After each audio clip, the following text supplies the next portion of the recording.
Hey, what's going on, guys? This is iRed Redux, and this is video number 100. No, this is video 1111. And for special occasions like this, where we have 4 consecutive numbers or 5 consecutive numbers, once we get there, for the number of the video, I want to do kind of a bitching special, because doing stuff that we do on this channel and on the other like 4 channels which are still active. Actually, I think there's only 4, and this one is one of the active ones. So there's 3 other active channels. Now I do most of the work. Like, I already have the stuff to do it, but that didn't come naturally, and we'll be going through the process of how I eliminated things that I didn't need and that just weren't going to work, because that's pretty much everything that exists. Stuff that wasn't going to work. And, well, what is that? Well, today I want to talk about cameras. I was going to talk about audio, but most of the audio equipment we couldn't use for this stuff has been implemented in other ways and has other uses now. So they're quite versatile, like microphones and stuff. But the stuff I'm showing today, the only purpose it had was doing this, recording videos for YouTube. And if it couldn't do that properly the way we needed it to, then it's good as garbage. And this is tens of thousands of dollars in equipment that we could never use. Like, we have no use for it. I'm not allowed to sell it, so the big man has to, and he's probably never going to. So let's move on from that. Let's talk about cameras. So I'm not talking about these types of cameras. Of course, I filmed a video on this just the other day. And I've probably filmed a few on this tiny iPod Nano camera. And I've also definitely filmed some on this 4K camera. This is an iPhone SE, first generation. It's like an iPhone 5S, but has upgraded internals. It's basically like an iPhone 6S processor and stuff, just stuffed inside of a iPhone 5S chassis. And what that means is this has a 4K camera. Only 4K 30, but it's 4K. And it still does 1080-60 as well if you need that. But yeah, that's only really for goofing off and messing around, you know. And I actually have 3 of these iPod Nano 5th gens that have cameras, as you could see. But like, only one of them works. This is the only one that works. It holds any amount of battery charge. And one of these won't even turn on.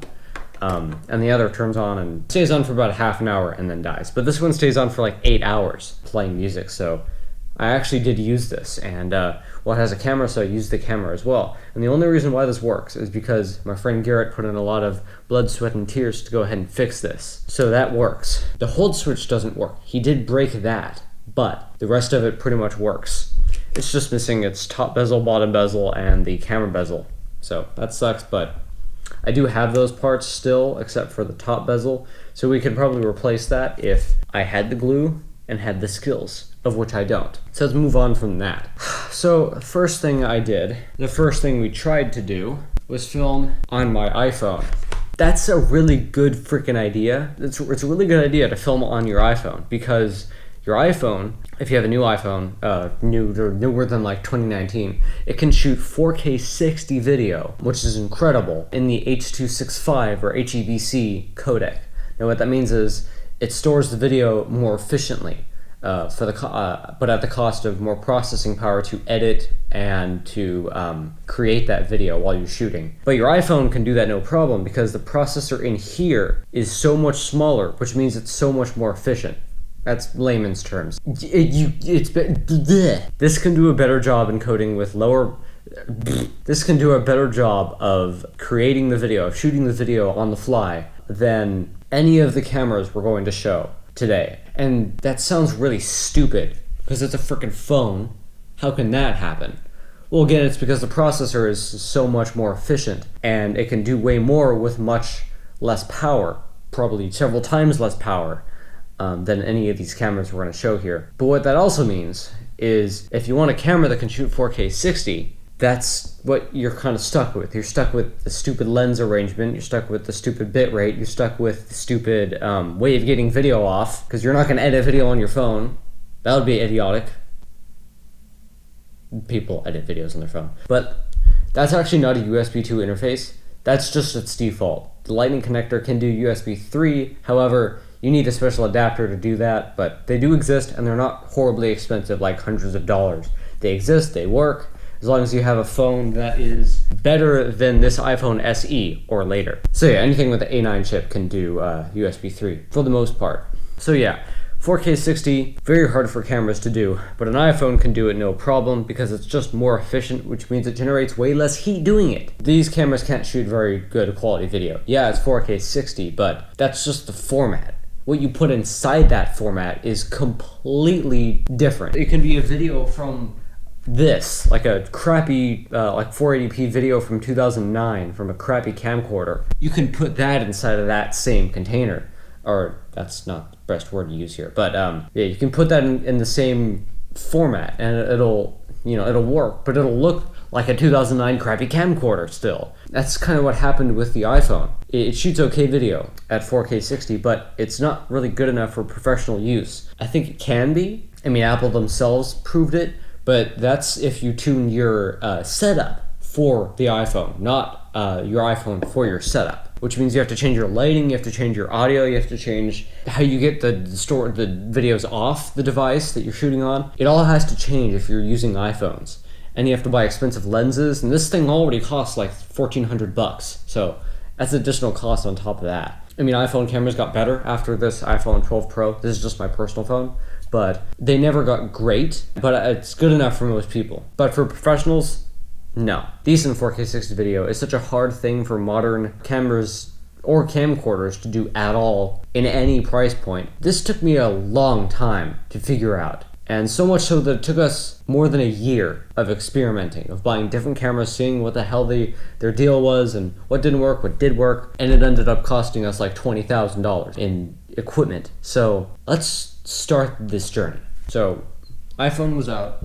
Didn't want to shoot video on my phone. That's not really a good idea anyway. We really need a dedicated device for that. So when I mean cameras, I'm not talking about cameras like this. Or hang on. I'm also not talking about cameras like this. This is a Canon SX720HS PowerShot camera from like 2014 or something. This can do 1080p just fine. And it looks fine, probably good enough for most people, especially like moms and grandmas and stuff. But for professionals, no, this is a definite consumer product. It's a pretty high-end one. It probably cost around $600 when it was new, but now it's pretty much worthless. Doesn't even shoot great photos, and the video it does shoot is dark, muddy, and very noisy, very low quality 1080p. And 1080p can either look really good, like on a Blu-ray, or really bad, like on YouTube or on this camera. So yeah, I'm not talking about cameras like these, consumer cameras.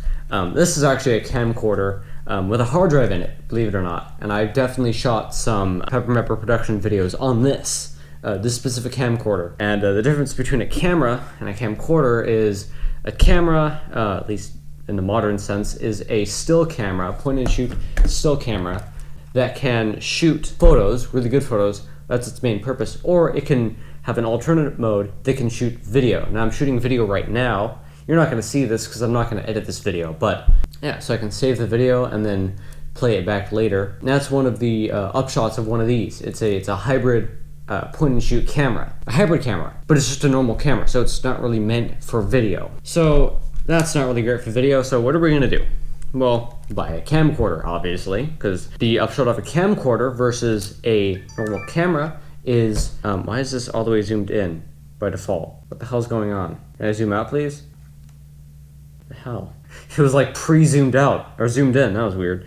Anyway, so yeah, the upshot of a camcorder instead of a normal camera is, well, it's video focused, so it's made for video. So if you're shooting video, you want to get a camcorder. It's just, there's so many advantages. The smooth zoom, I mean, this can do that, but you know, once we get into the other cameras later, you'll see why that stops being a thing. Actually, I'm not sure why that stopped being a thing, but it's not a thing anymore. The decent-ish mic quality. This can actually do 5.1 surround sound recording in its video modes. That's really cool. But the difference between a normal camera and a camcorder is the normal camera is a point-and-shoot stills camera first and a video camera second. But with a camcorder, the video is its main mode. So it's a video camera first and a stills camera next.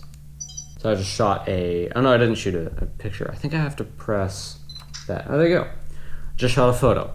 It shoots worse photos, just like this shot worse videos. And it shoots better video than photos. That's because it's doing some pixel binning, which means the actual camera sensor, what creates the image, what senses what's in front of the camera to, record. That component inside this camera is actually, it's smaller than this, definitely. Smaller than the one in here, or less dense than the one in here, so it's worse, theoretically. But it is of higher quality when you're shooting video. It just has, there's different ways to make camera sensors, and this is more towards video, and that's more towards still photos. So this shoots better video in low light conditions. This does better than that, because this is made for video, and that isn't. Got it so far? Okay. This can shoot a 1080p 60 video, and this came out in 2011, so as you can imagine, it's not the... I don't think I turned it off, but alright. So this came out in 2011, so of course the video quality is pretty bad. But I really liked having a hard drive on it, because this can record, or like, for example, this. I don't know of any still camera that had a video function that had a hard drive built into it, or any kind of storage built into it, except for like 16 gigs or 32 gigs of crappy flash storage. You just kind of have to put your own media into it. Right now this has a 256 gig card, which actually, this is one of the bad ones. This is the ones that I killed. So it's only really good for still photos. That's why it's in here. Anyway, this camera, or this camcorder, however, has a 160 gig hard drive, like what you would see in an old iPod Classic. But you can also put an SD card in it, or a memory stick. This has no SD card in it right now, but you can put one in it. You can also put Sony's crappy memory sticks in it. Why they were still supporting that in 2011, I have no idea. Kind of stupid. And one thing I'll touch on quickly is this camera. I don't think you can run this off of any kind of sustained power. Like, the only kind of power you can use is the battery, which is a pretty small thing.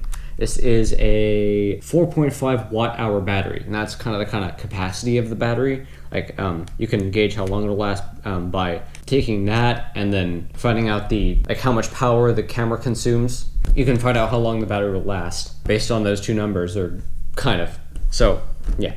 But this battery has a capacity of 14 watt hours, so that's about 3.5 times more than that. And the battery's much bigger, so that makes sense. And it does still hold a charge. Both of these actually do. Good thing about this one though is that if you put off-brand batteries in here, they will still work perfectly fine. And those are usually higher capacity anyway than the ones you can just get from Canon or whatever manufacturer made the camera and the battery that came with it. So that's good. But for this though, this is a Sony InfoLithium ActiveForce battery, which is the official one because you will not want to use any off-brand batteries with these Sony cameras. It just doesn't like them. And I know why Sony did that, but it's kind of a dick move. They put stuff in place in this battery and in the camera to make sure that you're using a genuine Sony battery. And if you're not, it won't do like detection for the battery level. So if the battery's about to die, it's not going to stop recording and save the file before it actually dies. When I was using an off-brand battery on the next camera I'll show you, that happened frequently. It did not happen infrequently. I lost several long videos that were like a half an hour long to this problem. Because like the reason to buy an off-brand battery is to have like a higher capacity battery for a cheaper price. So we did that. We got 2 of those. They were about 3 times the capacity of like this one. And they lasted like 3 hours compared to this one, which lasts about an hour. But if they die without saving your footage after 3 hours of shooting video on it, that's not worth it. You might as well just use 3 of these batteries for, of course, like 10 times the cost in total. But as long as it works, it's worth it. So yeah, this also has a very good zoom. This has a 42x extended zoom, but a 30 times optical zoom, which is amazing for getting shots. That's another great thing about a camcorder. This entire thing can be pretty much lens, and it doesn't have to be the greatest lens, and it never is, but it works and works well enough, and it's so good that I fell in love with it, much to my dismay later on. But we'll talk about that. This, on the other hand, has a 40x. That can't be right. Oh, Jesus! Apparently it is 40 times optical zoom, which is even more than this. That's nuts. I almost think they're lying, but Wow. In this little thing. That's crazy. I did not know that, but yeah, so 30x optical zoom is still really good. 40x, that's insane. That's Florida man territory, but anyway. Another weird thing, like I said about the batteries, even though you can put off-brand batteries in here, this doesn't have any way to run the camera off like a wall outlet, so you can't do that. But on this one, you can. And on most camcorders, you can. But on this one, instead of having like a battery plate that goes off to the wall that plugs in where the normal battery would be, you can just plug a DC power adapter into the side here, because there's a plug for it. And that'll charge the battery and run the camera. I don't know if it'll do both at the same time, but it probably does. Just, it'll charge the battery slower, because the camera's obviously using power. So we're almost done with camcorders. We have one more. Actually, I have a lot more camcorders to talk about. Okay, so the thing about camcorders is they kind of stopped being good, or they kind of stopped being top of the line. They're still good, but not in the way that you should go and buy one if you're trying to do anything professional. Because whereas this is better than this, it's only slightly. This cost me $60.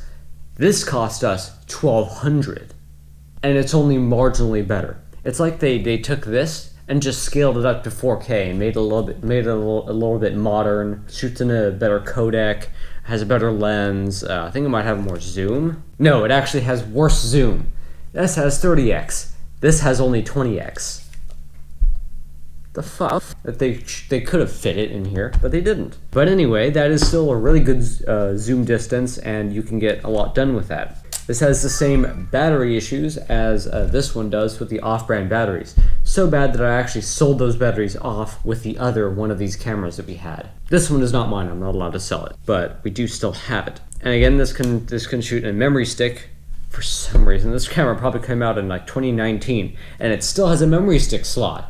Or it's actually a memory stick, combination memory stick and SD card slot. That's still really stupid. But anyway, I didn't talk about the video bit rates. That's actually kind of important. I'm not sure what video bit rates this shoots at, but it's definitely good enough for most people, but not for any professional. This shoots at up to, I think, 28. Has kind of a slow boot up. Let's see, so where's the menu? Oh, the menu button isn't even up yet.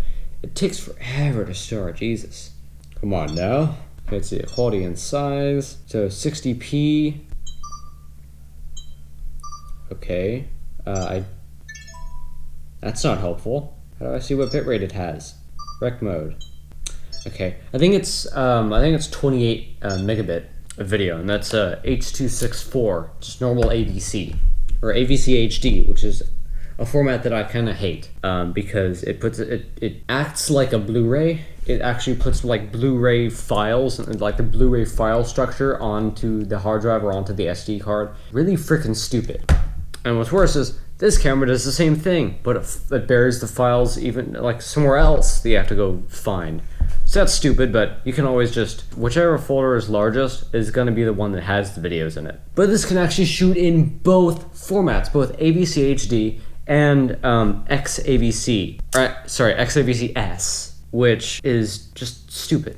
It should just be able to shoot in XAVC-S. And what's worse is, this has a 5.1 channel microphone, so it's a surround sound microphone.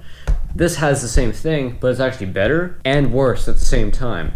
However, the microphone quality is better, and it actually has all the microphones to make that information up. It does not shoot in 5.1 surround sound recording mode in the high quality video modes. It will not do 4K and 5.1 at the same time. That is incredibly stupid, and I have no idea why they did that. But it will shoot PCM audio, but it would only be stereo PCM, because for some reason it will not shoot 5.1 channel PCM, even though that's totally a thing. I can create that in Premiere or Result, but for some reason this can't do it. This will only shoot 5.1 surround sound in the same format that this does, which is bad because it's a compressed codec called, well, it'd still be digital. It was developed in the 80s.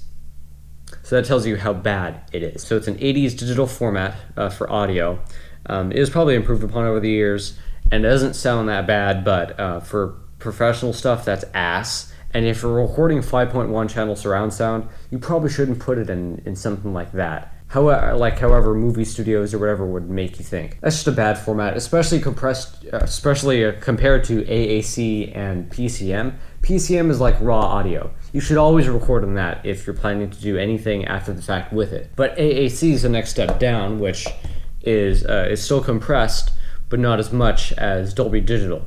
I think Dolby Digital does better at like doing voice recordings and stuff, but AAC keeps everything. Of course, it's still losing detail, but at least you can still hear everything.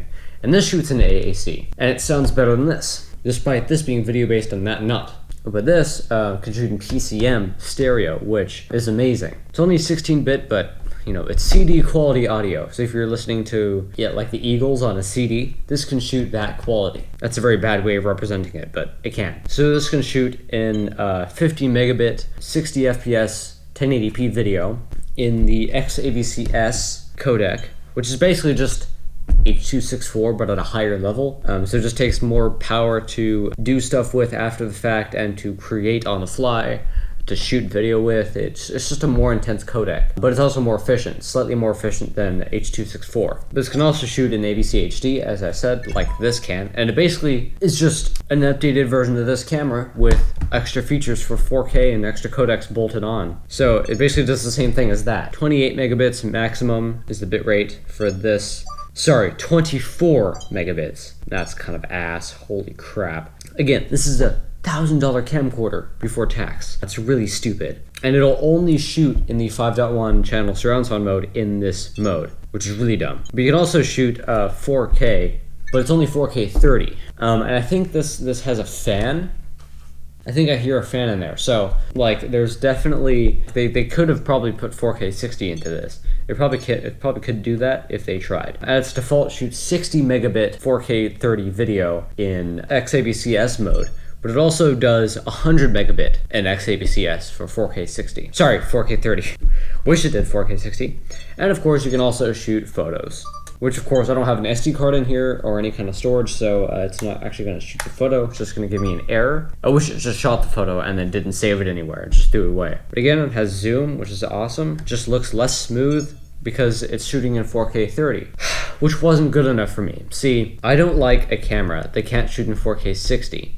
It can shoot in 1080p 60, which is bad, or 4K 30, which is also bad for what I'm doing, moving around. I'm very active when I'm shooting video. So I need something that can be smooth and be good looking at the same time. And turns out that's not really a thing that you can do on the cheap, that's qualifying as cheap at all, which it isn't. $1,000 camcorder. Keep saying that, but keeps being true. These all have like Wi-Fi capabilities, but I don't care. It's so slow, it's not even worth using. Like you might as well just connect it to your phone over USB. That's actually faster somehow. This can also shoot in 1080p, 120 FPS at 100 megabits, which I tried doing and it actually looked worse than 1080p 60 at 50 megabits. I'm pretty sure that's just because the camera isn't putting as much power into the creation of that video, so it doesn't look as good after the fact, but it's still kind of depressing. There's no way to improve the video, the smooth video on this camera. It's just always gonna look like it is 12 years old, out of date, just like this. It looks like this, just a little bit improved. And not improved enough to relieve the sting of a $1,200 price tag. That's just unbelievable. But at least it does, somewhere, have a, oh, there it is, the DC plug. You can run this indefinitely off the wall if you wanted to do that. I think my camera's starting to heat up. Actually, I have more to talk about the camcorder saga. So I don't have any props or any of these camcorders anymore, so I'm just gonna have to do this without really showing them to you. Actually, I have some camcorders that are worse than this one, and I have shot a lot of video on those as well. One of them has a hard drive, one doesn't. And I got them for about the same price as this. They're slightly worse, but that's just because they're from 2010 and not 2011. So they only shoot 1080i instead of 1080p. And actually, one more thing about this camera. As I said before, I'm very active while shooting. I'm looking at things, I'm zooming into things.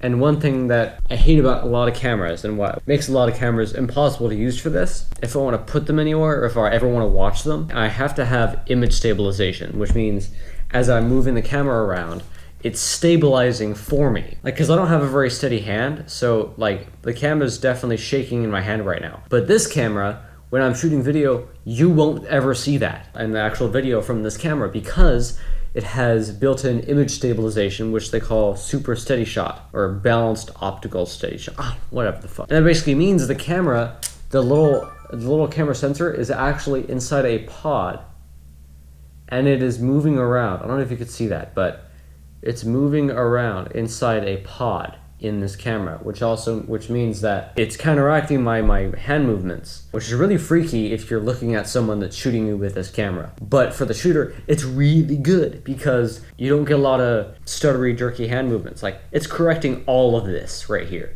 Like, it's capturing none of that, which is excellent. This is by far the best optical image stabilization in any camera or camcorder I have ever used in my entire life. And I've used too many. So that's incredible. Another thing I have to note about this is it has a fan, which means you can run it, even if you're just running it off the battery on a hot day. This will always be recording if you ask it to. It will never get too hot and shut off due to heat. Everything shouldn't do that. I mean, of course, if you have a camera, you'd assume it'll record until you tell it to stop recording. You wouldn't think that the manufacturers would get a stick up their ass and decide not to fix a design defect, which is a heat issue. They wouldn't do that, would they? We'll get back to that after we talk about the rest of the camcorders. So there were actually a few cameras before this, but after this we decided to experiment with camcorders because we needed one that shot 4K 60 and that did a decent job at it. So we went and got a professional camera. Wait, no. What did we get? I'm starting to know. It's been so long and so much bullshit, I don't even remember. I think we got a Panasonic HC X1500 professional camcorder, which basically means everything is hyper complicated and you need the precise, you need to know everything about how your camera works basically. It did shoot 4K 60, perfectly fine. No, it didn't do perfectly fine. We'll get into that. But the microphone was excellent. Excellent audio quality across the board. And it did PCM 24-bit, which is even better than CD quality. But the video was unusably horrible. It was just awful. I don't even know how they could get video that looked that bad and sell it for $1,200 in a camcorder. That's just awful. It is worse than both of these. It is, a video from this would have actually looked equivalent. It was that bad. And I was shooting it in a well-lit room in my office with the lights turned all the way up.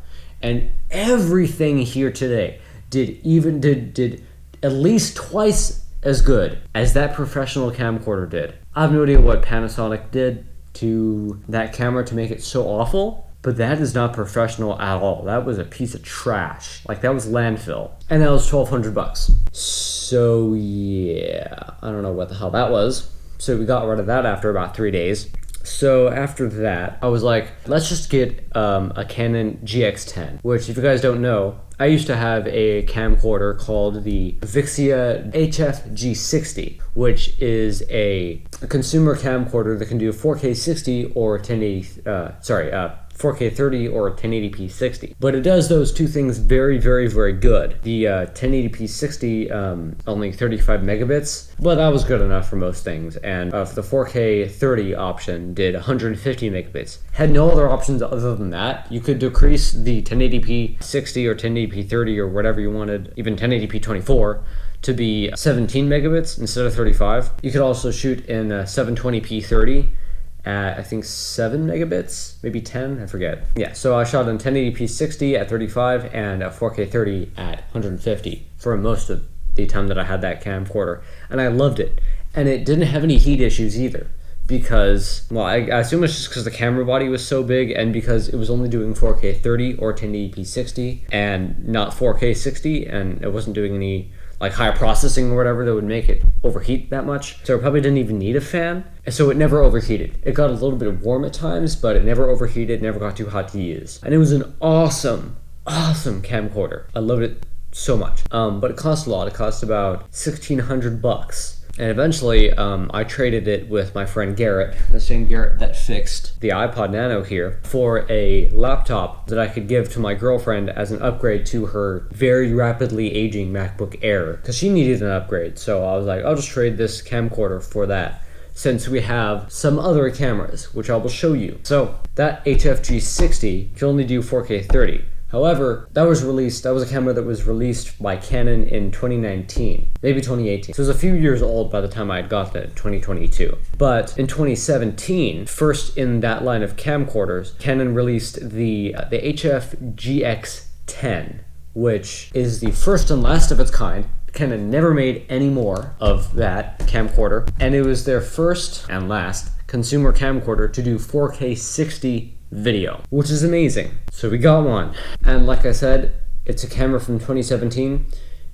It shoots video like a high-end camcorder from 2017, so not really good enough, but just barely. We were gonna keep it, but then I realized that there's much better options for that price of like $2,400, because even though that's a camcorder from 2017, it's still very good today. And it has no problem shooting 4K 60 video for very, very, very long. You could even run it off of the wall. Same with the HFG60. So you could run it indefinitely. And it had 2 SD card slots like the GF60 as well. So it was amazing. It actually did have a fan, and it had double image processors, which is weird. Not sure what it would use them for, but I have some theories. Not going to talk about them here though. It could shoot 4K 60 and it had a fan. Much bigger and heavier camera, but it had an intake on one side and an exhaust on the other, and the fan ran all the time. What that means is it didn't overheat.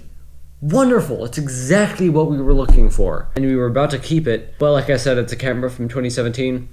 Shoots video like a camera from 2017. The video quality is what you would expect, like a camera from 2017. So in light of it being like 7 years old, we're like, okay, we want something slightly newer that just looks better, and that had some white balance issues. I actually made a video about this on my Arid Redux channel. And for those who were wondering why I was so invested in getting a consumer device, well, it's because all the professional devices for recording video, they can do this, no problem. But the problem with them is you have to know the ins and outs of the camera perfectly, and you have to tweak everything to your environment. And when I'm shooting video out or even inside places and I'm walking around, I'm not gonna have time for that. I'm too busy focusing on what I'm talking about, which I don't talk well anyway, so I need to focus all of my energy on what I'm saying and what I'm doing with my hands. My camera needs to just do what it's supposed to do and do it really well. And now that's apparently a really big ask, so yeah, that's why I was invested in consumer equipment until the end of this story. Past the GX10, that was the last that we kind of had of the camcorder. But before we even got into the camcorder stuff like this is the first camcorder we got in this kind of timeline.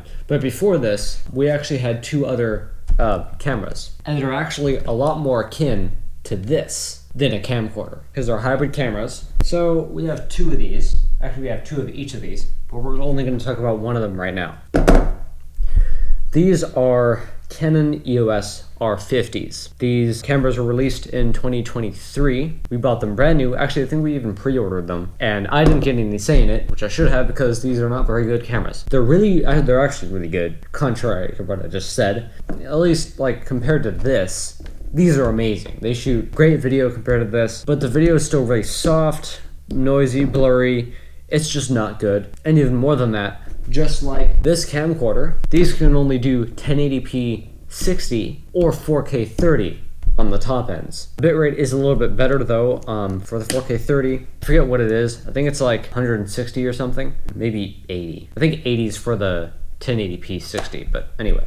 So 80 megabits or 160 megabits for 1080p 60 and 4K 30 in that order. This shoots fantastic pictures, and it shoots decent video. It's akin to a phone, actually. Now that I am looking back on it, it's akin to my phone. So not very good, and I'd say that this camcorder almost shoots better video than these. But they're nice and versatile. Have a flip out screen and stuff, which the camcorder does too, but this one's bigger. It also has an eyepiece, which I never used, and it can shoot great still photos. So we got 2 of them because we were going to do a talk show where one camera was pointed at me and one camera was pointed at my father. That never really panned out, but for the time we were stuck with trying to get two cameras that both did the same thing, and they could do everything else we were going to do. But again, these can only do 1080p 60 or 4K 30. And before we get into the major flub of these that made these impossible to use, the first flub is these were like $600 camera bodies. They don't come with lenses. You cannot shoot videos or photos like this. You pay $600, you don't get a thing that can shoot photos or videos. You get this. That is a camera sensor in there. That's what actually detects light and colors and shit and makes up your image or video. Which, okay, that means we need to pay even more money for lenses. So let's do that. Here's a few lenses.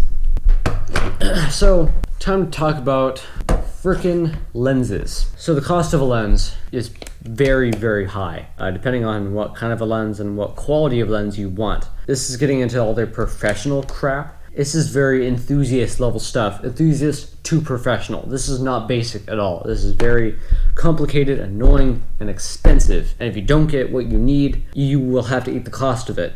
So, yeah, so these prime lenses, which these are called prime lenses because they don't zoom. They are zoomed to a specific value of zoom, which is in millimeters. So this is a 50 millimeter prime lens, which means you can't zoom it. So it's just going to be at the same zoom level forever. For some reason, my dad thought that I would be fine shooting video like that. I'm not sure why, because that would definitely never work. But as you can see, the lens fits on the camera. If I had a battery in here, it would turn on. This is a really good lens though, because it has, so actually first, about lenses, before we go into that, the amount of light a lens lets in is going to impact your video quality a lot, and the amount of detail you get in any circumstance for the most part. You want more light to hit your camera sensor, which means you need a very good lens, and primes are very good at letting in a lot of light for a bit of a lower cost. But that means you can't zoom, so it makes it completely useless for almost everything that I do.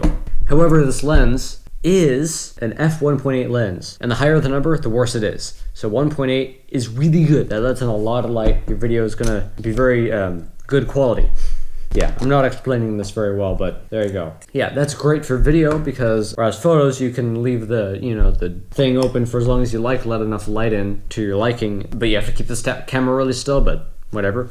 But with video, you can't do that. You're stuck with whatever you get with the lens. And however much light is let in, that's how much is let in. So either the sensor has to change, which isn't going to happen, or you have to change the lens. And that's why these have interchangeable lenses.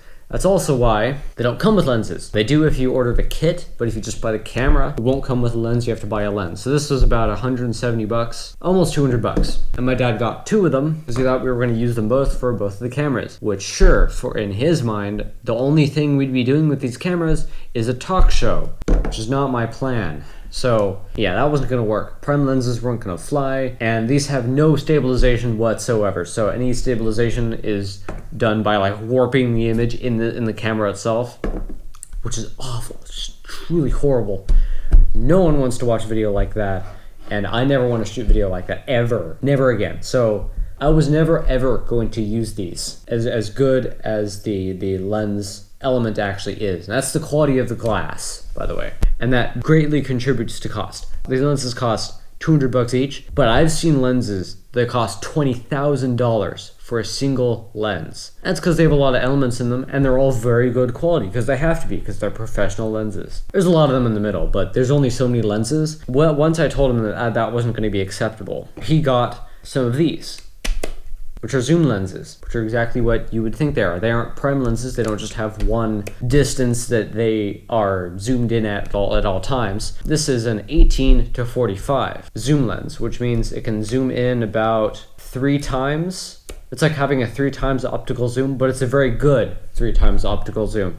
And this still lets in, how much light? Okay, this is way worse. This is a f4.5 to 6.3, which means as you zoom in, like not only is the default, like when you're all zoomed out, like not only is that amount of light way worse, several times worse than one of these lenses, but then as you zoom in, the image gets darker and darker, comparative to how much light is being let in anyway. The sensor and the camera compensate for that, obviously, but that can only go so far, and that introduces way more crap into your image. If you have a bad lens, your image is going to be really freaking noisy if it's not letting in enough light. So yeah, but I needed a freaking zoom. And still, this doesn't zoom far enough. This is a 3x optical zoom.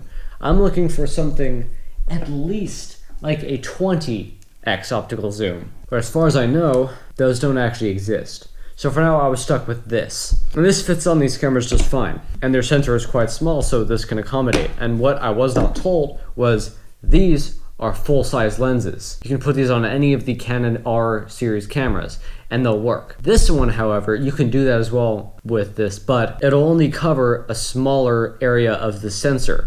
Because, whereas these are RF lenses, this is an RFS lens. And S means shit.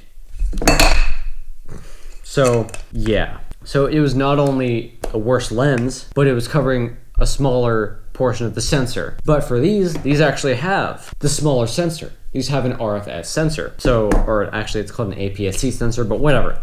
So that's why it works with these just fine.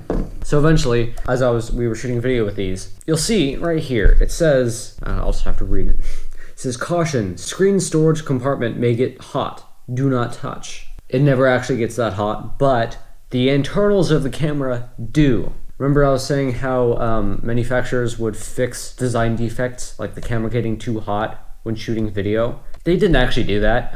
That's a fantasy. This can record 1080p 60 or 4K 30 for more than about 40 minutes before it shuts off due to heat. That's awful. And I haven't encountered any camcorder that does that. And that's the cost of having a camera instead of a camcorder. You compromise on a lot.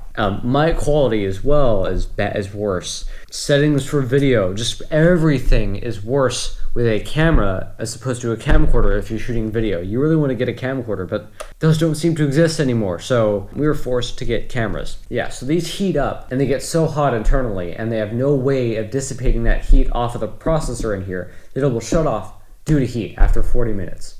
We're often shooting for much longer. I've probably been shooting for about an hour so far, so these would have shut off by now and looked pretty bad video quality wise while doing it. So that's balls. So after we figured these got too hot, we decided to get a few bigger and better cameras. These are Canon EOS R10s, which cost about $200 to $300 more than these. Again, for just the bodies. We didn't get lenses with these. But since we already had lenses that worked, like these all work with the same lens kind of style, so, well, they do work. In fact, you can, put these on and they will just work. And in fact, these do last longer doing video. They'll last about an hour doing 4K 30, and they don't seem to overheat when doing 4K, or when doing 1080p 60. However, I think eventually they will, because the sign like that says the camera is starting to overheat, starting to get hot, does turn on, but it never gets high enough to where it'll shut off. So that didn't really fix the problem. And again, this camera's a little bit older than these. It was probably released like maybe 6 months beforehand, maybe in 2022. But the good thing about this camera is it can shoot 4K 60. Now, why am I sounding kind of depressed while saying that? Well, that's because it's gimped. At 4K 60, this shoots is bad. It is truly awful. Even if you're using a lens like this, which has a very wide view at its most zoomed out setting, this zooms it in. When you shoot 4K 30 video, the video this shoots is like these. It's just a little bit higher quality. It's a more expensive, better camera. And it looks normal, like these. But then when you shoot 4K 60 video, it's called 4K 60 crop in the menu. And that's because it actually uses the same size sensor as these. Now, I'm not saying the sensor is the same between these, because this one's actually bigger than this one. If you look in here, you won't be able to see this. But the sensor, these are two R10s. I'm an idiot. I should have just opened an R50. Never mind, they're the exact same size. So it's not doing what I thought. It's actually doing something worse. So this camera shoots 4K 60, but it's called 4K 60 crop because it's using a smaller portion of the sensor to shoot that video, because it can't pull all 60 frames as fast as it needs to shoot that video at full quality. So it's zooming it in. Yeah, it's using a smaller portion of the sensor, which means it's effectively pre-zooming in your video. No matter what your zoom settings are, it's pre-zooming in the video already, like 2 or 3 times as far. So it's like having this zoom lens all the way zoomed in, but it's zoomed out state. So that's awful. That's worse than using a freaking one of these prime lenses at 50 millimeters. And of course, using one of these prime lenses with this camera in that mode is completely unusable, because if I was shooting this video with this lens right now at 4K 60 with this camera, you would just be able to see the camera that I'm filming this with, which is the Canon R5C, which is clear on the other side of the table. And this table is elongated. It is in its long form. It's about 7 to 9 feet away from me. So yeah, that's how zoomed in that would be. So that's very useless. And you wouldn't be able to zoom in or out because it's a freaking prime lens. So what did I do about this? Well, I used a zoom lens. And yeah, that's miserable, but at least I got to 4K 60 video. It just looks really bad and has really bad low light, which is not what I need. And it still overheats in 40 minutes. Doesn't matter what I do, these will overheat, all of them, in 40 minutes. No takebacks. It's just so awful that they never fixed this. A camera that overheats either shouldn't come out, Canon shouldn't have released them, or they should have a fan in them or some kind of heatsink or something. I can't imagine they did not notice this problem. They just decided to instead program a bunch of software shit to fit with that, to let you know it's overheating. That's what they programmed in. They programmed in a literal thing in the corner to tell you bought this by mistake because it overheats. Absolute bullshit. And what's worse is, you know how these take, DC jacks? You can run them off the wall. Even this old one can do that. Of course, this one can't, but this is a consumer camera and pretty tiny. These are not that tiny. And they don't have that. Instead, to replace that, these both take the same battery, and actually before I tell you how to run them off the wall, I'll show you how they run at all times. These batteries are rated at 7.5 watt hours, which is about twice the capacity of the one in here. And of course, these use more power than that red camera, but these last about an hour off of one of these, which is good enough, especially if we can just get loads of these and they're pretty small.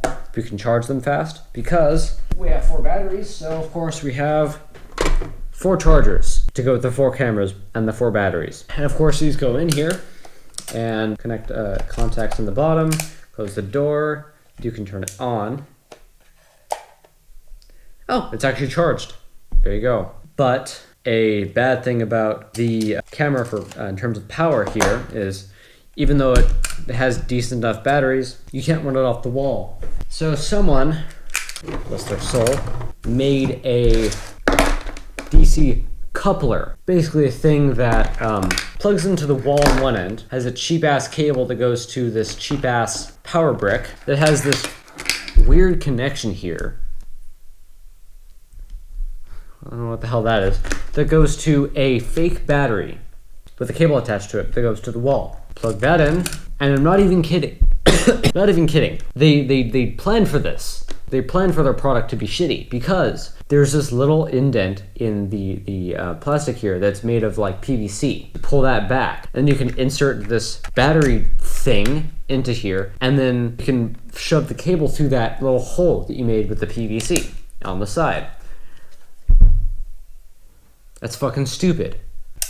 Saves the cable falling out, I guess. You won't have a plug falling out because the battery's now in there. That's really freaking stupid. They even knew this was bullshit, and they decided to deal with it instead of put a little PVC corner in here to let the cable come out instead of putting a plug on the damn camera. Really stupid. Useless 4K 60 video. Basically the same 4K 30 and 1080 60 performance. They all overheat in 40 minutes, and they're pretty much all useless. So they just kind of sit over there underneath the camera recording setup that is recording this video. And that's why we hide this table from you guys when we film Storm and Chocolate, because you don't want seeing all this bullshit. Or because we don't want you seeing all this bullshit. I don't even know what I said. Anyway, so yeah. So after this situation, we decided we were done with Canon and their bullshit, their tower of power bricks. And we decided to go with someone else. This is after we decided that camcorders weren't going to work either, because all of the ones that would work are like 10 years old. So we decided after the GX10 to get a camera from someone else that has a fan, and that is the Lumix S5 II. This is a Panasonic product, and this is so high tech that it can actually shoot in 6K 30, but 6K. It also didn't come with a lens, so we had to buy this separately.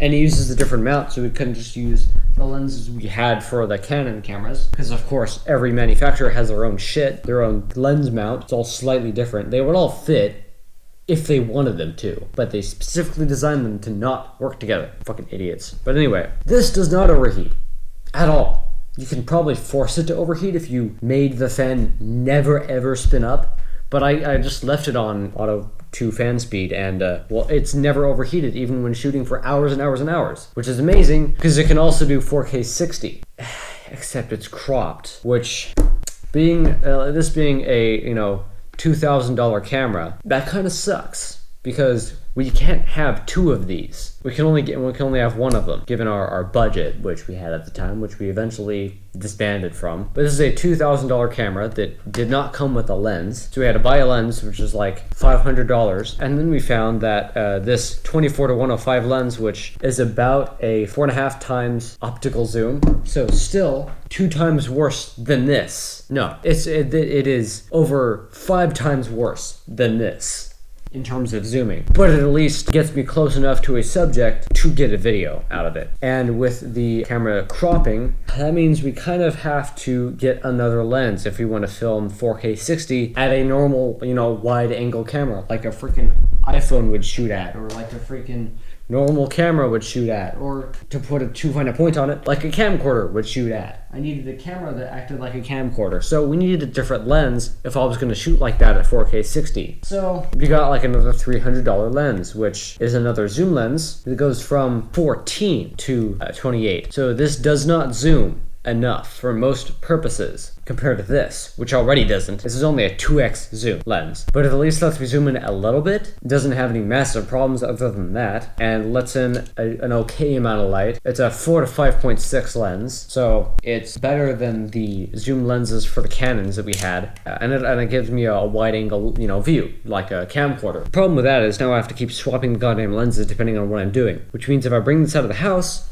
I have to bring one or the other, because I'm not bringing 2 lenses, because that's dangerous as hell when you're going from place to place in your friend's car. So I decided I was just going to deal with it. I was going to either shoot with this or this. And if I'm shooting outdoors, I should probably be filming with this. Eventually I did start bringing both lenses out, but that's dangerous. But I was shooting in 4K 60, and a really cool thing is this has excellent low light performance compared to everything else. This is just like, even compared to the camera I'm shooting this on now, and even its younger brother, which does even better than it, this smashes. This is absolutely awesome in low light, no matter what. I mean, it can only get so good, but really, like this room, when I was shooting videos with this, the room was pretty freaking dark. Like having a TV on in your room in pitch black, kind of dark.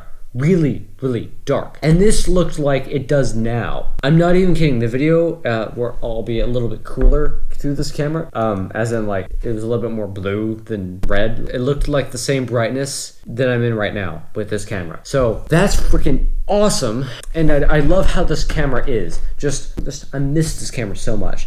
Like, its screen is pretty good, pretty bright, pretty sharp, pretty awesome. Has a viewfinder still, and has a bunch of settings, which I love the buttons on this. The buttons are one of the best parts of this camera. It has a fan, so it doesn't freaking overheat no matter what. It can shoot in 4K 60. It can shoot 24-bit PCM, I think. And it can shoot both MP4s and MOVs. It can shoot 6K video. It can shoot 4K 60, 422, which I'm not going to get into what that is, but it can shoot 4K 60, 422, 10-bit video at 200 megabits. And it can even shoot full HD, 150 megabit video, 422, 10-bit, in full frame mode, which what that basically means is it'll use the entire sensor to create the video, which means it looks better and has better lighting and stuff. It won't do that in 4K 60, but it will do that in 4K 30 and 6K 30, which is amazing. So why am I not using this? Well, I actually just retired this camera. I was using it for a long time, and I thought I was going to stick with it, and I might still use it for some things if you don't get rid of it instantly. But I think it's mostly the lens situation. We just found something that works better for most things than having two lenses for two different things. So you have to keep replacing the lens over and over again. The one thing that really killed this for me is the microphone. It has the stereo microphone, and the quality is okay. It's still worse than any of the Canon cameras, but it doesn't shoot towards the like what you're shooting. It shoots backwards, so it'll only get my voice if I'm holding the camera. It won't get anything in front of me except for the echoes that happen to be like hitting a wall behind me or something, and then that'll go into the microphone, and the microphone will record it. But if I'm filming something, you're not going to hear what I'm actually filming. You're going to hear me breathing. So that's really freaking annoying, and I'm not sure why they did that. But the worst thing about the microphones anyway, is it'll pulsate. The microphones, they have this pulsating ringing going on with them no matter what you do that is really painful for people under the age of like 35. Everyone above that age, you guys probably can't even hear it, but it's just like it's just a constant noise, like really high-pitched noise at about 12,000 hertz that the internal microphones of this camera produce. And it's not the fan. It is apparently a transformer in this camera that they put too close to the microphones. And I'm assuming the designers are so old that they just didn't even notice the noise and they shipped it. And all the executives, of course, they're all old as well, so they didn't notice that was a thing either. So it got released and they can't fix it.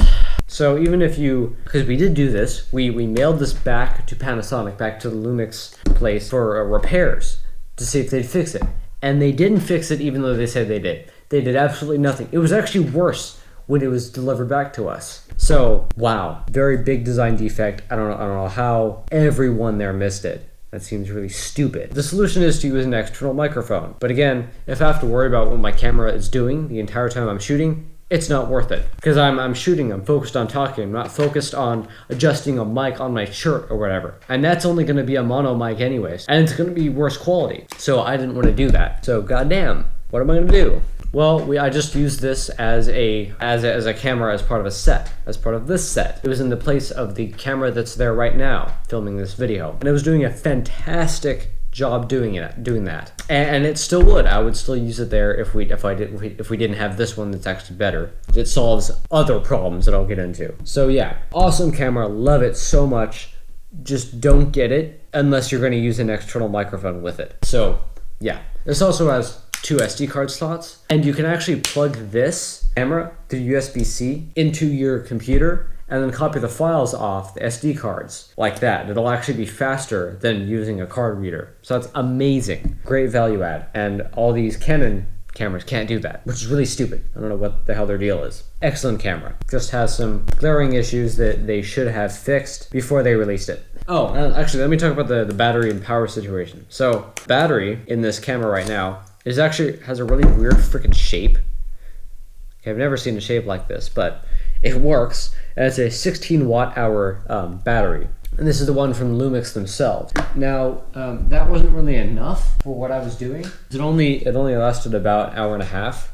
So I was like, I need more batteries. So my dad went out and got these Wasabi Power, so, off-brand batteries, which are 16.2 watt hours. These actually last for longer than this one does. 2 hours compared to an hour and a half. And we got 2 of them, and the charger, which can charge 2 of them at once. Another cool thing about this camera to do with power is you can actually charge the battery internally inside the camera through USB-C. That same USB-C port you can actually use to charge the camera. And you can even use it to run the camera off of AC power, which also means that it uses a cable for that and a power adapter, which is this. This is a power brick, which they say you should only use this power brick to power that camera because it is a 5 volt 1.8 amp output. That's weird. I thought this was a 3 amp output. Oh, whatever. And for some reason, all the camera manufacturers include these stupid ass little tiny short cables This isn't even the shortest that they come in. Where it is a good quality cable, I like it. It's way too freaking short to do anything useful with it. So I had to get a USB 3.0 extension cable to run from the wall right behind my camera setup to this camera up on its stand, which is just barely not long enough for the cable itself. So I had to get an extension. And that worked. That did actually work, and it worked very, very, very well. Perfectly. But the microphone though, and the zoom though. So yeah, we moved past this, but that comes later. So in between this and the other cameras that I'm going to show off later, we got I can't remember the specific camera it was, but it was I'm actually going to split the file so I can upload this file to YouTube, because YouTube's limit is 256 gigs, and this might be bigger than that now, so hang on. So the camera we got after this was a Sony camera. It's actually a Sony, crap, I forgot what it's called. It was one of those like big Sony cameras you use for, crap, I forgot what it's called.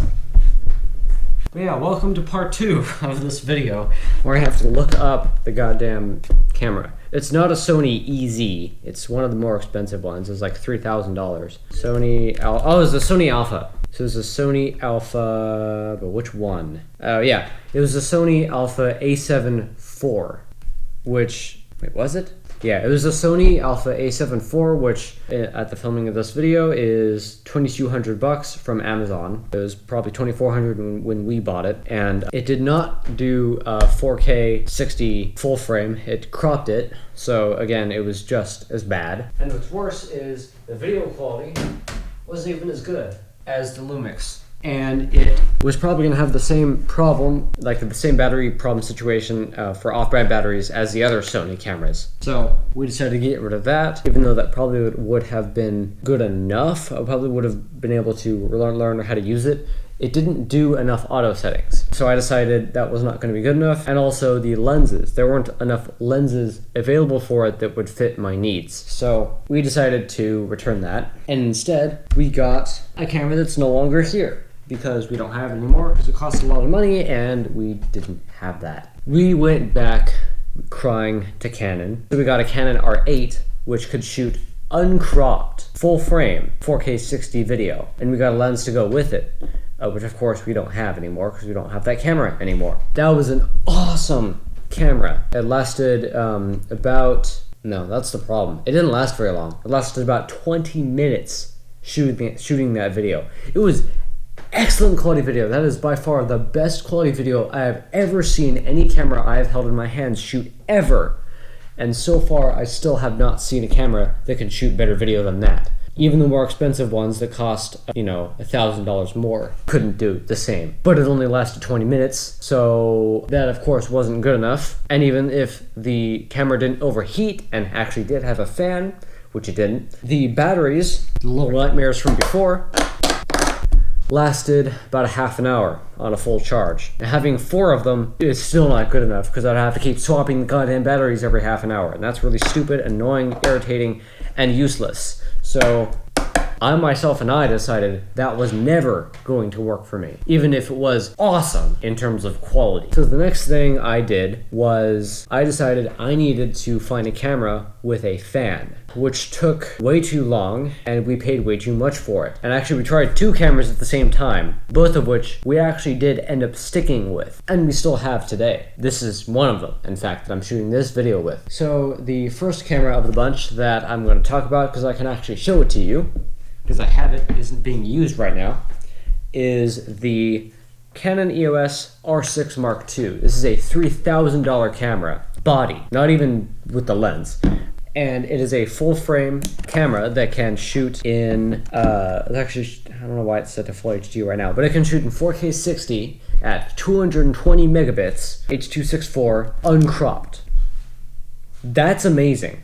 And it shoots excellent quality video. Not quite as great as the R8, but it doesn't have the same problems. It does still overheat in about an hour, but well, we actually have another camera if I need to shoot for an hour, which is actually even more expensive than this, and then that's the next camera I'm going to talk about. But first, let's focus on this one for now. So still overheats, but that's okay. It shoots excellent quality video, and it doesn't run out of battery in a half an hour, just about an hour and a half, because it has a new type of battery. Gone are the tiny ass 7.5 watt hour batteries of the Canon R series, the lower ones anyway. Starting with the R7, I think, they started using 16 watt hour batteries, the same watt hour kind of batteries as the Lumix uses, same capacity. So yeah, these last, well, they gotta last about twice as long, and well, because they have twice the capacity, and this camera uses probably a little bit more power than the R10s and stuff use, so it does last a decent amount of time. It lasts about an hour and a half on this one battery,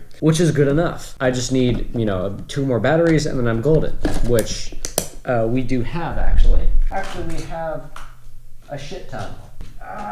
So the official batteries are 16 watt hours. Have another one of those here.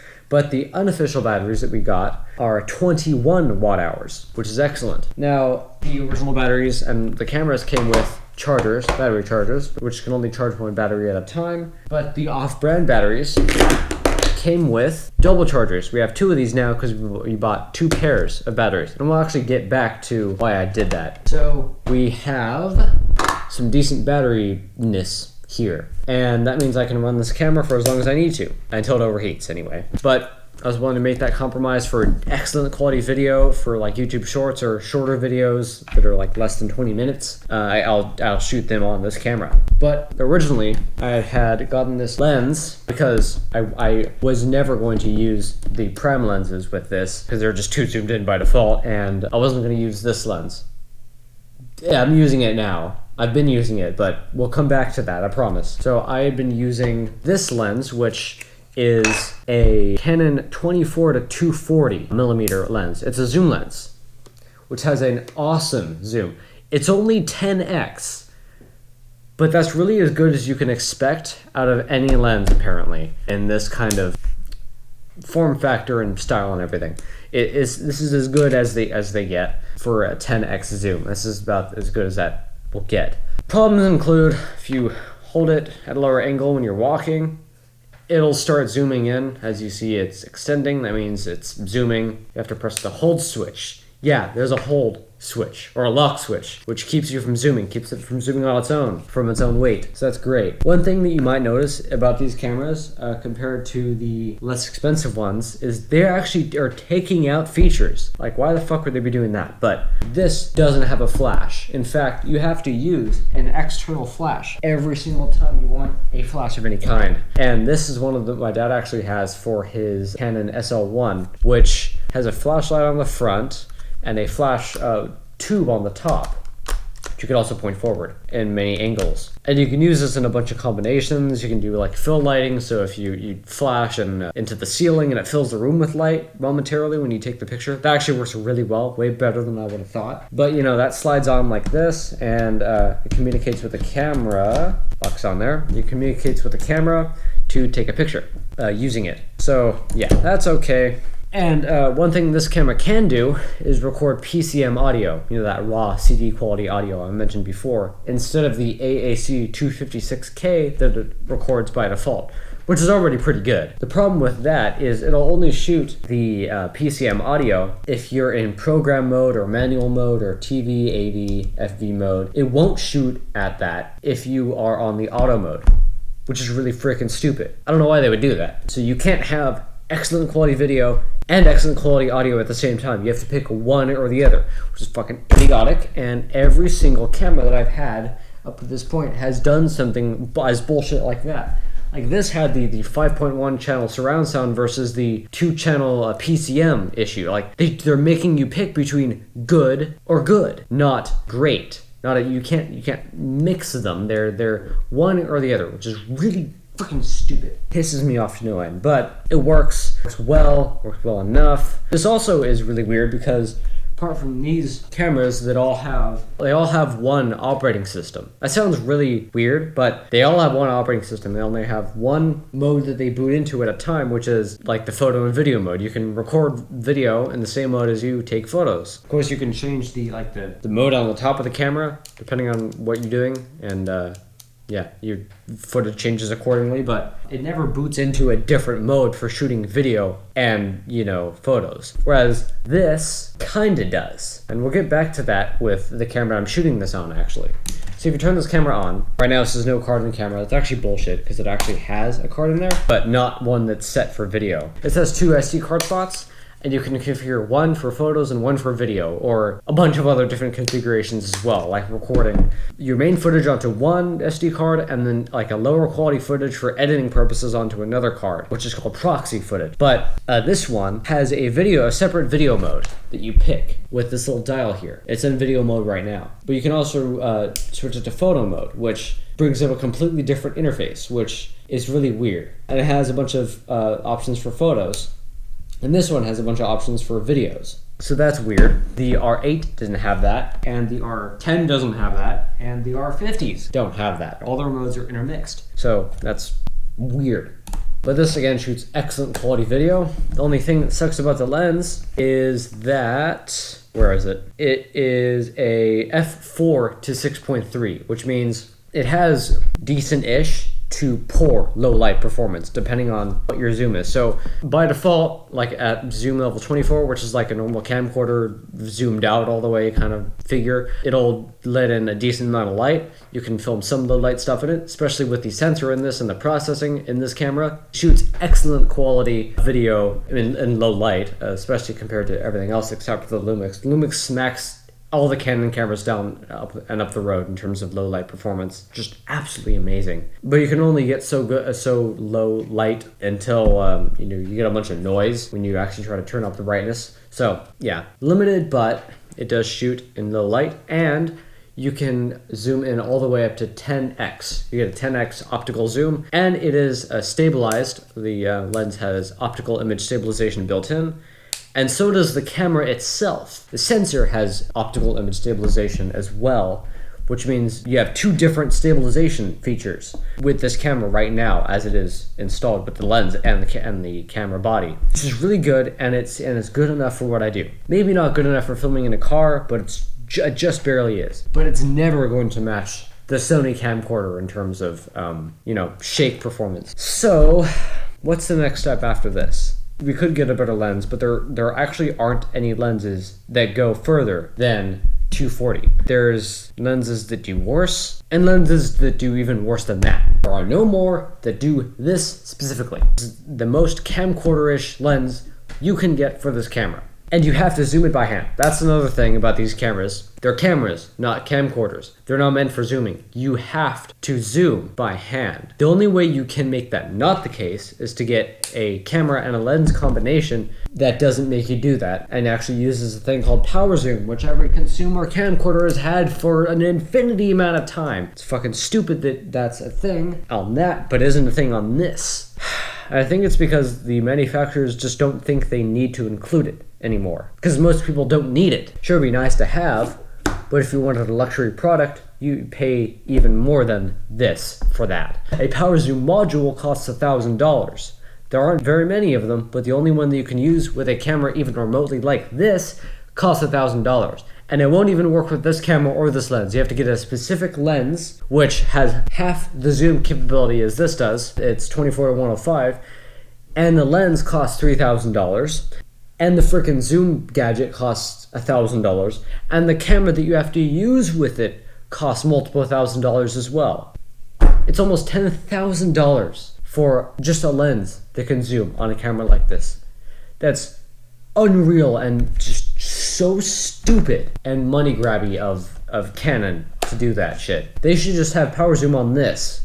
I think them not including that is cheap ass as hell. But anyway, it does shoot excellent quality video. Zooms far enough for me. 10x is like my minimum amount of zoom that I would use day to day, and it's not too heavy. It is still pretty heavy, but it's not too heavy. Lasts an hour, doesn't overheat until about an hour or so. Shoots uncropped 4K 60 video, excellent quality that is. It does pretty much everything I would want, except shooting for more than an hour, which, as you can tell by this being an hour and 47 minutes of footage that I've recorded so far, I do quite often. And I plan to do even more and more and more as these video series go on and as I make more and more videos on YouTube. So I plan to do this a lot more, so I need a camera that can shoot for more than an hour at 4K 60 in this kind of a form factor. So basically, this just with a fan. Now, unfortunately, in the consumer space, that doesn't exist, which is a giant problem because that's exactly what I need. So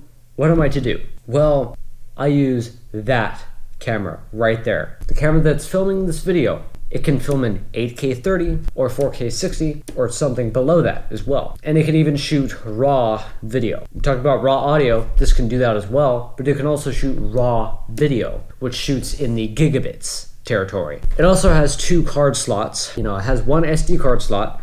The other slot, you can't put an SD card in it. It's actually a compact flash express card slot, which compact flash is a really old flash memory standard, even older than freaking SD card. Yeah, it started in the megabytes. So that gives you an idea of how old that is. It goes back to like the mid 90s and the first digital cameras. But eventually it got evolved into compact flash express, which is what I'm shooting on right now. This is shooting at about 400 megabits, maybe 200 something, I don't know. But shooting at 8K 30, and so far this camera has not shut off because this camera has a fan for goddamn. It has a fan like it needs to have. And it's basically just a big brother to this. It's basically just one of these that has better processing, a better sensor, a better most things, and a fan bolted on the back of it underneath the screen. So it's basically like the modern equivalent of a GX10. I really wish Canon would just freaking make a GX10 because this thing is actually a pain in the ass. This camera that I'm shooting this on has been the most learning curve of learning curves I have had in the past probably 5 years because I have had to learn how to run a manual camera. Because yeah, this has some auto features, but they're all so shit that you might as well not even use them. The only feature auto that I'm using that I have on right now is autofocus, and that barely even works at all. If I had it focused on the wall behind me, it would be focusing in and out for the entire time, just absolutely losing everything in the video. That's a pain in the ass. So I only use this camera when I have to. And that camera's also really freaking noisy. Like the noise, I'm not talking about sound noise, I'm talking about the visual noise. So like all this back here, all this darker area, it's probably really freaking noisy in my source footage, but by the time it gets to YouTube, they probably have smoothed it out via the compression that YouTube does. But you probably will still see a lot of the noise in this image over here. But I rarely use this camera for like day-to-day video stuff, but in this set, this is what we use. And this is actually where the other prime lens comes in. This one, which is a 28mm prime lens as opposed to the other ones, which are 50mm. And that means this is about what this lens would be if it was zoomed in a little bit.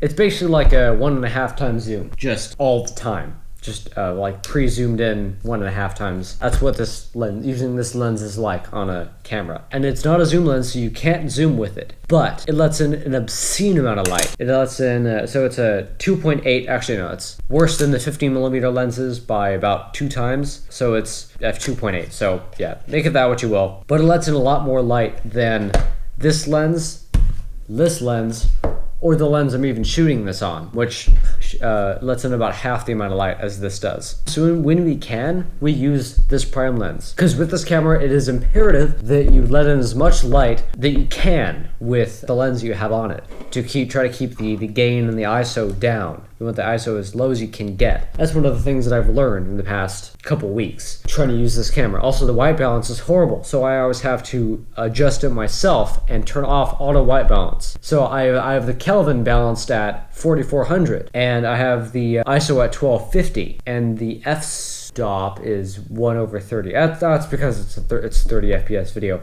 If I was shooting 4K 60, which this can do perfectly, that would be 1/60. and the F factor is 4.0. That's the amount of light it's letting in. Because, well, this lens is actually about a $1,200 lens. You know why? Because it has good glass in it. It basically lets in the same amount of light throughout the entire zoom sequence. So this could be all the way zoomed in, and the video quality would be unaffected from light changing anyway, because it would let in the same amount of light, zoomed out or zoomed in, which none of these other lenses do that. They all have a range of amount of light they let in, depending on how much you're zoomed in. This doesn't. This is the better lens. It has about half the zoom range as this does though. So this is a 24 to 240. That is a 24 to 105, which is actually a pretty standard type of lens. That is what this is. However, this camera does 4K 60 crop, so that's it's more of like a 30 to 140 or something comparatively. But this doesn't crop at all. This does perfectly. It's just not very good in low light. It's about as good as this. It just doesn't have any noise reduction or any tuning. It's meant to be a cinema camera. That's what the R5C. That's what the C in that name sequence is for. It's a cinema camera. You're meant to shoot movies with it. You're meant to shoot TV shows with it, not YouTube videos. It's not meant for this. But this is the stopgap. This is its younger brother, the R6 II, which, by the way, is a great time to bring up this lens. Now, this lens, you can't really... this is actually the lens that we got for the R50s and the R10s, the crappy cameras, because I needed a zoom lens of some sort. And what's really annoying about this lens and the lens that's on the camera right now is that they won't focus on anything close up. If I try to point the camera at this remote, it won't focus until I get about all the way up here. At all. You wouldn't be able to see it at all. Any of the buttons, any of the text, anything. You wouldn't be able to read anything on this remote. But take this lens off and put on the bad lens that we got for the crappy cameras. It'll focus at about here, which then I can actually see the screen. And I can actually make a freaking video with it. And it still is excellent quality, and because this camera has better processing, or more consumer-friendly processing anyway than that does, it shoots better quality 4K 60 video in low light with this lens. Oh, I can zoom with it as well. It's not as good of a zoom as this, but it's worth it for doing close-up shots because it can focus really well at close-up objects, and it still focuses on objects that are far away. So that's why I use it. The only problem with the R5C that I'm shooting this on, it cost us $3,700. And the lenses, this cost about $800. And the lens on there cost about $1,200. Yeah, this shit's expensive. And you know what's more is that camera doesn't even have a stereo microphone. It has a mono microphone, which means you get one channel of audio, and it doesn't sound good even doing that. It sounds like shit. It sounds like a freaking phone call from 14 years ago. It's that bad. So that's useless. So if I'm shooting video on that, I have to shoot it on this shotgun-ish microphone, which is a stereo microphone from Canon themselves. And we'll come back to that. There's another annoying thing about that. So that gives us pretty much all the features that I need on this camera. However, there's the power situation. This camera has a fan, which means it also needs that fan because it does a lot of extra processing. It actually has an additional power-hungry processor in addition to the one that's in this one as well, which is the Digic X. It actually has another kind of co-processor that it needs to accelerate the processing of the footage this captures. And that apparently uses so much power that from this camera that lasts about an hour on battery, that one lasts 30 minutes. That's useless, once again. But again, we're on the biggest batteries they have for these cameras. So what do you do when you're kind of out of options? Well, you just get more of them. And again, you keep swapping them out. And I'm willing to make that sacrifice because this camera is so much better than all of the others, except for this one. So yeah. So we have about hour, 2 hours, hour and a half. No, sorry, 2.5 hours of total runtime that this camera can shoot with on battery, but it also has a power adapter. Now, that's another thing. But before we get into that, let's talk about how the microphone that I've attached to this camera on the top of it relates to power. So the batteries that came with it, and even the off-brand ones, they only last about 30 minutes, no matter what you do on the camera. 30 minutes, that's all you get on one of the batteries. But there is a low power mode on the camera that only that camera has that allows you to at least twice as much time out of each battery. You get to about an hour and 15 minutes off of one of these batteries, and about 2 hours off of one of these. Now that's really good, except for some reason, reason, it cuts off power to the microphone, which it needs to sound decent. If I turn on low power mode, it'll only use the mono shitty mic that's built into it. Don't get this wrong. It actually has 2 microphones. Only one of them will it use in video mode. The other microphone is facing towards the person filming it, towards the back of the camera, that is only for dictation purposes. What the hell? They could have just put both of them on the front. Like they are on here. It's like the same body. They could have put them in the exact same place. They just decided not to. Why would they want dictation on a cinema camera, huh? They would want a decent microphone array more than that. Come on, Canon. So that's one of the giant ass misses of this camera. This also has a power adapter, which is actually the same one that you would use in this one, which, again, take out the battery, and you put in the battery replacer thing, which, again, is like the one that the R50 and stuff uses, where it's just this plastic, like, it's a battery dildo, basically. Battery-shaped thing that you shove into the camera, and then, you plug it into the wall, and it just kind of works. It works with this perfectly. However, with this R5C, it works for about as long as I'm filming this video. It's gonna shut off in about 10 minutes because this power supply is not actually strong enough to run this camera for an extended period of time, as it turns out, which kind of surprised me. But also, like, the camera warned me about this itself. Like, it told me, hey, you need this power adapter to run this camera with these modes. So I told my dad to order the power adapter. It actually costs hundreds of dollars, which is obscene for a freaking power adapter, but at least it exists, and at least it actually plugs in with USB-C, which I'm quite relieved about, because that's the way it should have been from the beginning. Now, the extra video modes this camera has, what are they? Well, what I'm shooting at now is 8K 30, I think around 400 megabits, and that's in the H.265 or HEVC codec. I believe it can also shoot 4K 60 in that mode, either 420 or 422 10-bit, or it can do 8-bit 420 H.264 or AVC, which is much better for low complexity editing later on. It can also shoot an XAVC, which I try to shoot in as much as I can, although it can't do 8K in that, but it can do 4K 60 in it, so that's what we shoot Storm and Chocolate on nowadays. I just need a more powerful computer to edit with it, which is so annoying because we bought an M2 Pro Mac Mini in 2023 brand new for that purpose. Just, for H.265 4K 60 video editing. It just doesn't have enough RAM for high bitrate video like this. I edit very fast, and it can't keep up, and it keeps freezing for about 30 seconds every time. For every 5 minutes of editing I do, it freezes for about 30 seconds after that, and I just have to wait until it's over. Sometimes it lags for a minute before I can actually do anything, and that's really, really annoying, and I just can't edit like that. So we're getting either an M4 Pro Mac Mini or an M4 Pro MacBook Pro 16-inch to dock there and to carry around with me as I'm reviewing footage, and I'm reviewing pictures. I'm probably going to make thumbnails on it. That's what that's going to be for, and it will just be docked at my desk when I'm video editing, and that'll replace the M2 Pro Mac Mini, basically. Also, oh crap, I forgot what else. Oh yeah, so how this has this has like a dial for photo or video, and it changes its UI depending on which mode you're in, but it doesn't shut down and start up like it's starting up into a completely different firmware. It just switches modes on the fly. Well, this thing, the Canon R5C, doesn't do that. It does have that dial, and it does change between photo and video mode, but the photo and video mode of this camera, it's like just style and like how the OS is on this camera, the UI and stuff, that's basically what the photo mode is like on the R5C. Basically stock that. It's just, it doesn't have any video functions. To get to all the video functions, to shoot video at all, you have to go into the video mode, which I don't think on these you have to, but on this one you do, and it looks completely different. It's completely overhauled. It's basically like a manual camera in terms of all the settings it has and all the UI elements.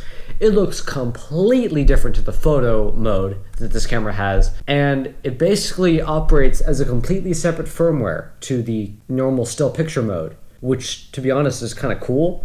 However, it just smacks of quality. It doesn't feel as quality as the very consumery kind of photo mode that it has and all the other Canon ones have, but it definitely works but it definitely has a lot of elements that are like squished, like loading circles that go around when something's loading. They're a bit squished, like they're not meant to appear in that kind of a size. So that's kind of weird. I'm not sure why that is. Maybe that's fixed with a firmware update. Who knows? But I don't think it has been. Oh yeah, so basically we just use these cameras now. We don't really use any of the others unless I'm just goofing off with them, or under special circumstances I might pull out the Lumix because it's so good under low light. But other than that, these cameras are basically cover all of our bases. It's pretty much the end of the Saga here. I might do this same video sometime on iRed Redux. In fact, I plan to. I'd have to script all this out, and that's just a pain in the ass, and I don't want to do it, so I just haven't. So, yeah. Yay laziness. Thanks for watching.